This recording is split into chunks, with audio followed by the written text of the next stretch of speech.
আমাদের দেশের সম্পদকে নিয়ে দেশের জনগণকে খাওয়াবে, কিন্তু আমরা দেখেছি বাংলাদেশের সম্পদকে ভারতে পাচার করে দেওয়া হয়েছিল।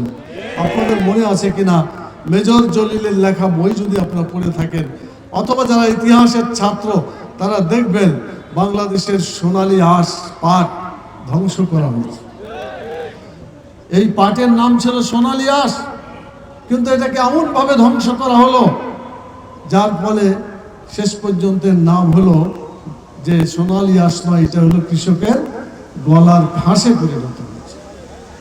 এই কাজটা তারা করেছিল এবং তারা গণতন্ত্রের জন্য যে আন্দোলন করে নিজের ভোট নিজে দিব বলছে, সেই কথাটা তারা কথা রাখে নাই, বরং তারা যে সিস্টেম করলো সেটা হলো যে আমার ভোট আমি দিব, তোমারটাও আমি দিব।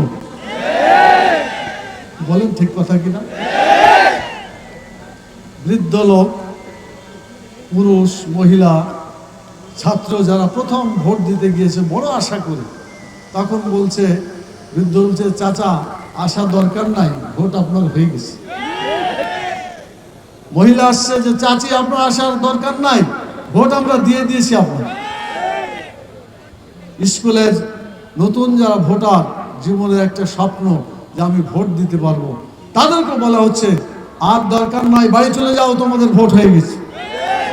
এভাবে গোটা জাতিকে হতাশ করেছিল তারা সংবিধানে একটা কথা যোগ করে দিল।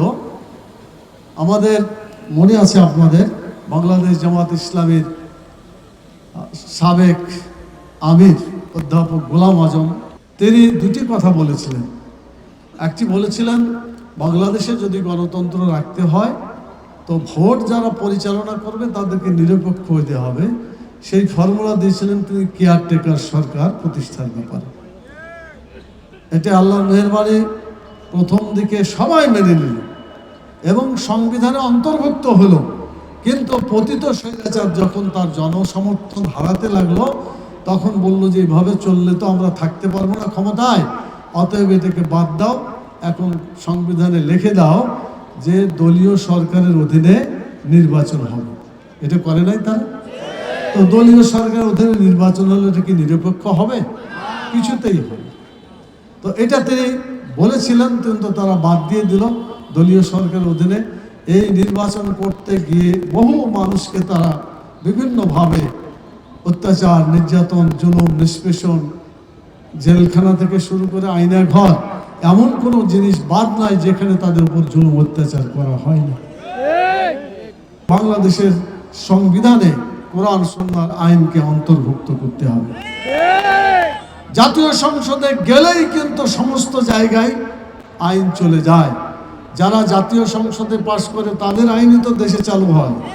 যদি ইসলামী শক্তি, ইসলামী দল, যারা ইসলাম চায়, কোরআন হাদিসের আইন চায়, এরকম ব্যক্তিকে যদি জাতীয় সংসদে পাঠানো যায়, অবশ্যই বাংলাদেশে ইসলামী আইন চালু হবে ইনশাআল্লাহ। আমরা এই স্বপ্ন দেখছি, এই স্বপ্নের জন্য আপনাদেরকে প্রস্তুত করতে চাই। জীবন দিয়ে হলেও আল্লাহর আইনের জন্য লড়াই করতে হবে। আপনারা বিশ্বাস করেন দুনিয়াতে আছে, আমাদের মরতে হবে, কি মরতে হবে না? যদি মানুষ এমনি মরে অনেক কষ্ট, কিন্তু যদি শহীদ হয়ে মরে, আল্লাহর আইনের জন্য মরে, তাহলে আল্লাহ তাআলা বলেছেন যে আল্লাহ তাআলা তাদেরকে বিনা হিসেবে জান্নাতে পাঠাবেন। রাসূল সাল্লাল্লাহু আলাইহি সাল্লামের হাদিসে তাই পাওয়া যায়।